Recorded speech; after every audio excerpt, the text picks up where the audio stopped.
In today's khutbah, I would like to talk about the situation of the Shias in Indonesia. Last month, in a city known as Bandung in the West Java province of that country, an anti-Shia national alliance rally was organized in a mosque by some of the Muslim organizations, a number of them, all coming from the Salafi Wahhabi background. And based on the reports which have been circulating from Jakarta, Globe and other sources, one of the speakers representing a group of that alliance, and it's interesting that the name of that group is Anti-Heresy Front. This is a group which deals with what they call murtad or heresy. And the head of that organization talked there about that in Indonesia must be cleansed of Shia teachings. And in his words, it's time that we declare jihad against them. So we are talking about declaring jihad against the Shias. When you look at the numbers of Shias there, in a country which has 250 million people, the number of Shias is only around 3 million, which makes it, a very small minority. 7% maybe. And so you start wondering what's going on in a country which has so many, such a large proportion of the Sunnis. Why are they afraid of such a small group? And this is where we come to realize that it has nothing to do with Shia theology, Shia beliefs, or Shia practices. Many times we actually start accusing ourselves that this is happening because this is what we do and this is what they say. No, it's not. There's nothing to do with the Shia theology or Shia practice. It has everything to do with politics. Just today in Indonesia, there are elections there taking place for the members of the parliament there. And the anti-Shia National Alliance, which was this gathering happened in the last 10 days of April, actually their purpose was to deal with this issue. And they were urging their followers not to support the kind of a democratic liberal party where, the governor of Jakarta is going to be the hopeful president in this election. And the reason why they are opposing that party is because that party has nominated a top Shia personality in the West Java area as their candidate. That's the problem. It's not that they are, Shia theology is an issue or Shia practice is an issue, because that party has, chosen a Shia personality to stand up as their candidate in that region. This is where they don't like. And this individual who has been selected by this Indonesian Democratic Party of Struggle is Dr. Jalaluddin Rahmat, who previously headed an organization known as Ijabi, which is an umbrella group of the Shia organizations in Indonesia.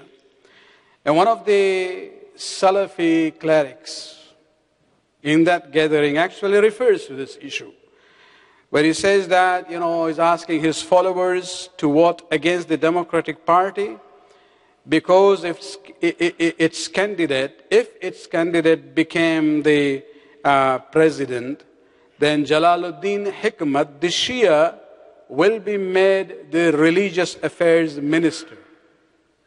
This is what they don't like. Well, it's just, fear-mongering that they are doing this.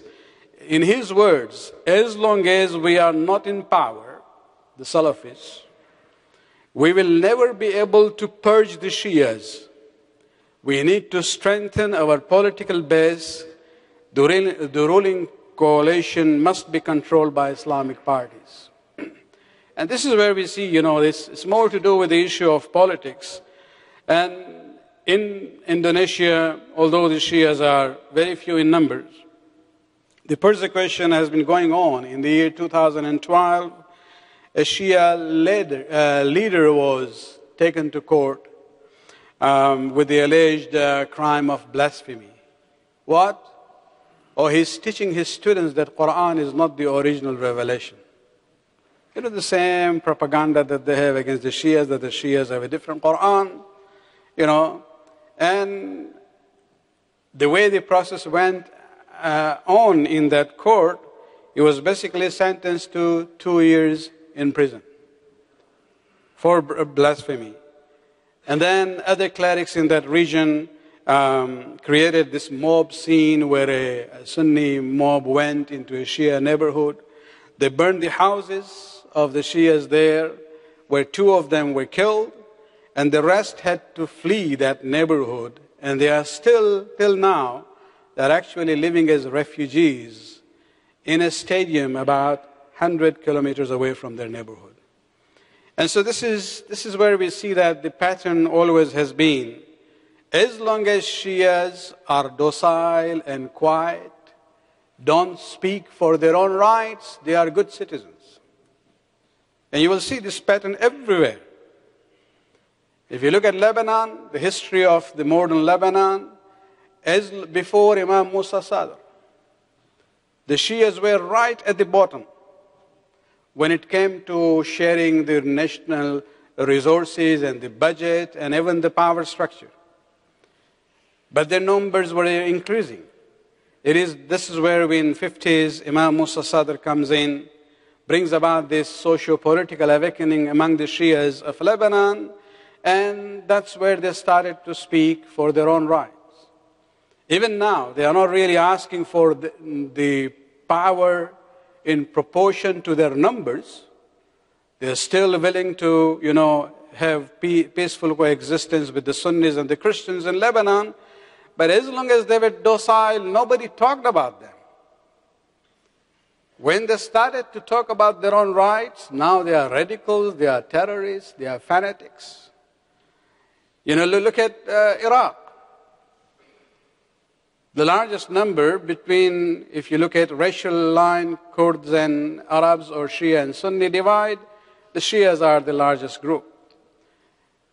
And when they were controlled by others, they didn't really say anything, they were okay. Nobody talked about them. Then things changed in Iraq. Democratic elections took place, and that's the game of numbers. And a majority Shia-led government came to power. This was not something acceptable by the Arab rulers, so you saw Jordan, Saudi Arabia, Kuwait, UAE, Qatar, everybody. Using their own resources to destabilize the situation, even now. Bahrain, majority Shia. When they were docile and quiet, whatever happened to them, they were, nobody really cared about them. As soon as they started speaking in a very peaceful manner, they are suppressed. And so when we look at this issue, it's not really that they are radical or heretic or here and there. Even in the situation in Lebanon, it has everything to do with politics. Maybe what we can do as fellow Shias, far away from them, is at least drop down, a short paragraph, very polite, to the Indonesian embassy, just raising this concern about this kind of, hatred which is going on against a minority there. Of course, that was not organized by the government, but the government is basically ultimately responsible for peace and order in that country. And so it should be very politely worded, this is a matter of concern as far as, other Muslims in other parts of the world is concerned.